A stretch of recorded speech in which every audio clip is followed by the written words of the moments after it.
हर खबर पर नजर, सच, हिम्मत और जमीनी रिपोर्टिंग, देश, समाज और सत्य के लिए। एलपी न्यूज, आपकी आवाज।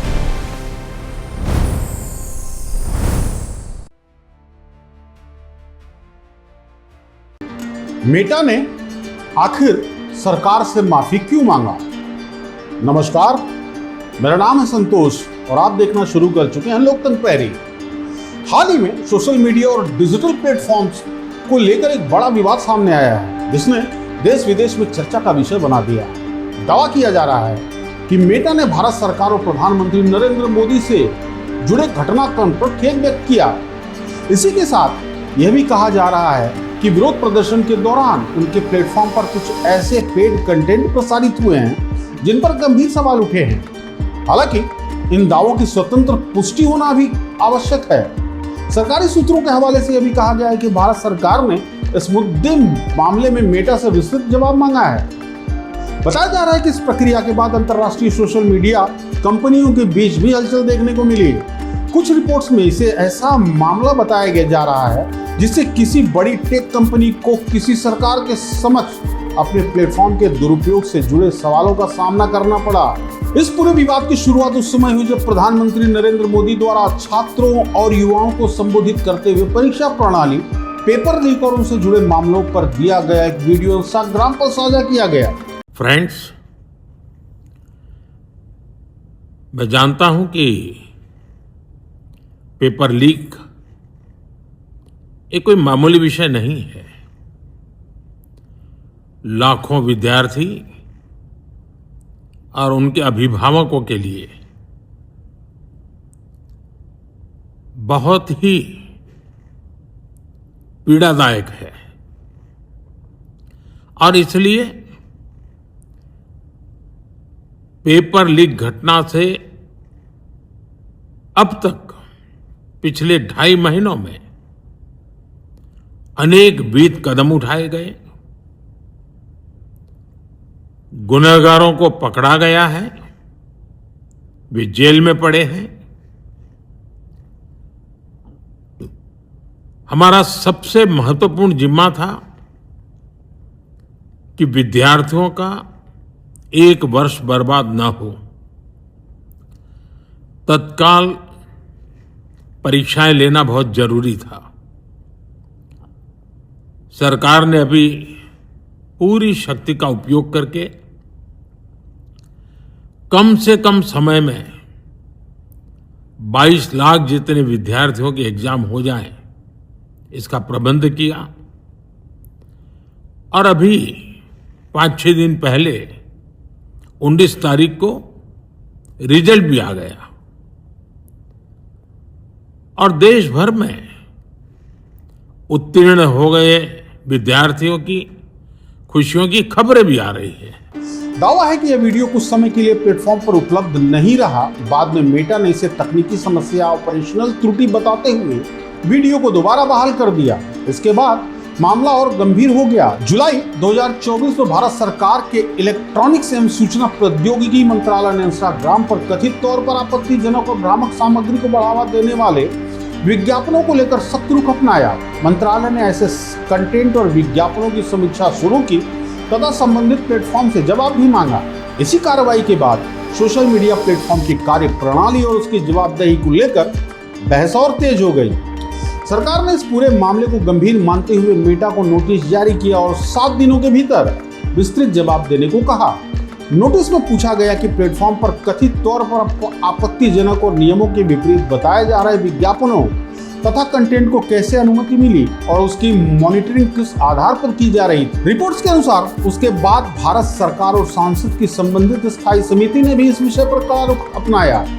बताया जा रहा है कि 3 अगस्त 2026 को भाजपा सांसद निशिकांत दुबे की अध्यक्षता में संसदीय समिति की बैठक हुई। देखिए, सबसे बड़ी बात आज दूसरी बात है जो आपने ध्यान नहीं दिया कि हमारी कमेटी ने जो परसों बैठक ली थी, उस बैठक में हमारी कमेटी ने पत्र लिखा है मिनिस्ट्री ऑफ आईटी को और मिनिस्ट्री ऑफ होम अफेयर्स को कि प्रधानमंत्री जी का जो वीडियो उन्होंने डिलीट किया वो इंटरमीडियरी का काम नहीं है, वो पब्लिशर का काम है।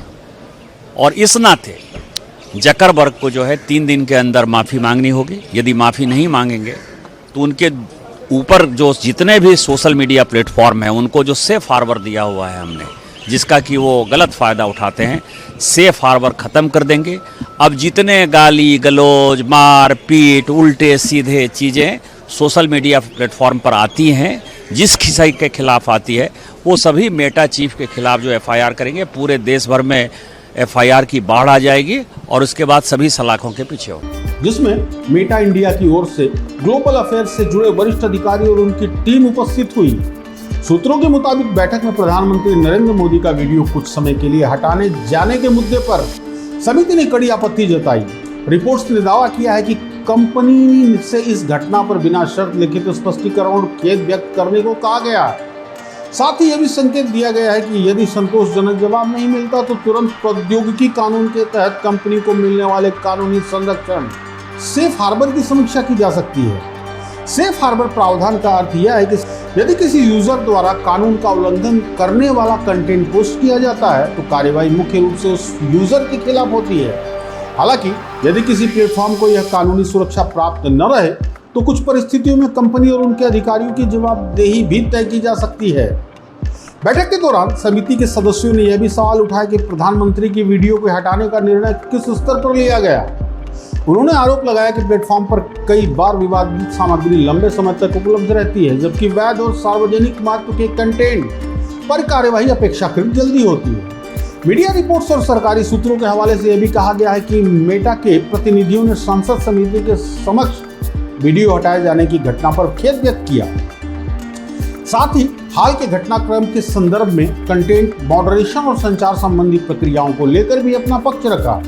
समिति के सदस्यों ने स्पष्ट किया कि उनका उद्देश्य केवल माफी तक सीमित नहीं है, बल्कि डिजिटल प्लेटफॉर्म की जवाबदेही और पारदर्शिता सुनिश्चित करना भी है। उनका कहना था कि भविष्य में ऐसी घटनाओं की पुनरावृत्ति रोकने के लिए प्रभावी व्यवस्था आवश्यक है। रिपोर्ट में यह भी याद दिलाया गया कि इससे पहले जनवरी 2025 में भी मेटा इंडिया ने एक सार्वजनिक बयान को लेकर स्पष्टीकरण और खेद व्यक्त किया था। उस समय कंपनी ने कहा कि एक पॉडकास्ट में भारतीय आम चुनाव से जुड़ा जो वादा सामने आया था वह तथ्यात्मक रूप से सही नहीं था और उसे अनजाने में हुई त्रुटि बताया गया। इसी क्रम में बताया जा रहा है कि मेटा के ग्लोबल अफेयर्स प्रमुख जोएल कपालन भारत पहुंचे। उन्होंने संबंधित अधिकारियों और संसदीय समिति के समक्ष कंपनी का पक्ष रखा। रिपोर्ट्स के मुताबिक 5 अगस्त को केंद्रीय इलेक्ट्रॉनिक्स एवं सूचना प्रौद्योगिकी मंत्री अश्विनी वैष्णव के साथ हुई बैठक में मेटा के प्रतिनिधियों ने प्रधानमंत्री नरेंद्र मोदी से जुड़े वीडियो प्रकरण पर खेद व्यक्त किया। बताया गया कि कंपनी की ओर से स्वीकार किया गया कि पोस्ट की पहुंच सीमित होना एक त्रुटि थी और इसके लिए उन्होंने औपचारिक रूप से माफी मांगी। सूत्रों के अनुसार मेटा के पब्लिक पॉलिसी से जुड़े वरिष्ठ अधिकारी भी उस प्रतिनिधिमंडल का हिस्सा थे, जिसने भारत सरकार के अधिकारियों के साथ अलग अलग दौर की बैठक में भाग लिया। कंपनी ने अपना पक्ष रखते हुए कहा कि वीडियो हटाना किसी जानबूझकर की गई कार्रवाई का परिणाम नहीं था, बल्कि एक अनजानी तकनीकी ऑपरेशनल गलती थी। साथ ही यह भी भरोसा दिलाया गया कि भविष्य में ऐसी घटनाओं से बचने के लिए कंपनी अपनी आंतरिक समीक्षा और मॉडरेशन प्रणाली को मजबूत करेगी। बताया जा रहा है कि हालिया विवाद के बाद सरकार ने केवल स्पष्टीकरण या माफी तक ही मामला सीमित नहीं रखा, बल्कि सोशल मीडिया प्लेटफॉर्म की कार्यप्रणाली से जुड़े कई तकनीकी और नीतिगत मुद्दे भी उठाए। रिपोर्ट्स में कहा गया कि इन मांग का असर कंपनी के वैश्विक संचालन और बिजनेस मॉडल तक पड़ सकता है। सरकारी सूत्रों के हवाले से दावा किया जा रहा है कि अधिकारियों ने मेटा से यह स्पष्ट करने को कहा कि उसका कंटेंट रिकमेंडेशन और मॉडरेशन एल्गोरिदम किस तरह का काम करता है। साथ ही यह भी सवाल उठाया गया कि यदि प्लेटफॉर्म पर आपत्तिजनक या फर्जी सामग्री समय पर नहीं रोकी जा रही तो सत्यापित और सार्वजनिक महत्व वाले अकाउंट्स की पोस्ट पर इतनी तेजी से कार्यवाही क्यों हो जाती है। तकनीकी विशेषज्ञों को मानना है कि दुनिया की सबसे बड़ी टेक कंपनियां आमतौर पर अपने एल्गोरिदम, सोर्स कोड या अन्य व्यावसायिक गोपनीय जानकारियां सार्वजनिक नहीं करती। ऐसे में यदि किसी सरकार के साथ इस स्तर की तकनीकी जानकारी साझा की जाती है तो उसे वैश्विक टेक इंडस्ट्री के लिए महत्वपूर्ण मिसाल माना जा सकता है।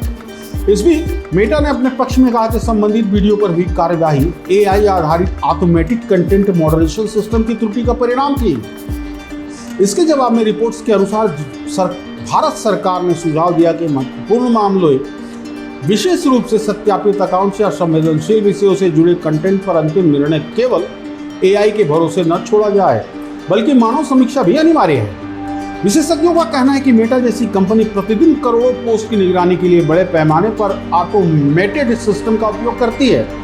यदि हर संवेदनशील या विवादित मामले में मानव हस्तक्षेप अनिवार्य किया जाता तो इस कंपनी की लागत, संसाधन और संचालन प्रक्रिया पर बड़ा प्रभाव पड़ सकता है। इसी दौरान यह भी चर्चा में रहा कि सरकार ने व्हाट्सएप के प्रस्तावित यूजर नेम फीचर को लेकर अपनी चिंताएं व्यक्त की हैं। रिपोर्ट्स के अनुसार अधिकारियों का मानना है कि यदि अकाउंट की पहचान केवल फोन नंबर से अलग हो जाती है तो साइबर अपराध और धोखाधड़ी के मामलों में जांच एजेंसियों के लिए आरोपियों तक पहुंचाना अधिक चुनौतीपूर्ण हो सकता है। दूसरी ओर मेटा लगातार एंड टू एंड एन्क्रिप्शन और यूजर प्राइवेसी को अपनी प्रमुख नीति बता रहा है। ऐसे में यदि किसी प्रकार की अतिरिक्त स्टेबिलिटी व्यवस्था लागू करनी पड़ती है तो उस कंपनी को मौजूदा गोपनीयता नीति के संदर्भ में एक महत्वपूर्ण बदलाव माना जा सकता है। रिपोर्ट्स के मुताबिक संसदीय समिति ने कंपनी की उस दलील पर भी सवाल उठाया जिसमें पूरी घटना को केवल तकनीकी गड़बड़ी बताया गया था। समिति ने कथित तौर पर यह मांग की कि इस फैसले से जुड़े जिम्मेदार अधिकारियों या कर्मचारियों की पहचान स्पष्ट की जाए और पूरी जवाबदेही तय की जाए ताकि भविष्य में ऐसी स्थिति दोबारा उत्पन्न न हो। इस पूरे विषय पर आपकी क्या राय है? क्या सोशल मीडिया कंपनियों की जवाबदेही और बढ़ानी चाहिए या फिर अभिव्यक्ति की स्वतंत्रता और डिजिटल गोपनीयता के बीच संतुलन बनाए रखना अधिक महत्वपूर्ण है? अपनी राय कमेंट में जरूर साझा करें। आप देखते रहिए लोकतंत्र प्रहरी। मुझे दीजिए इजाजत। नमस्कार।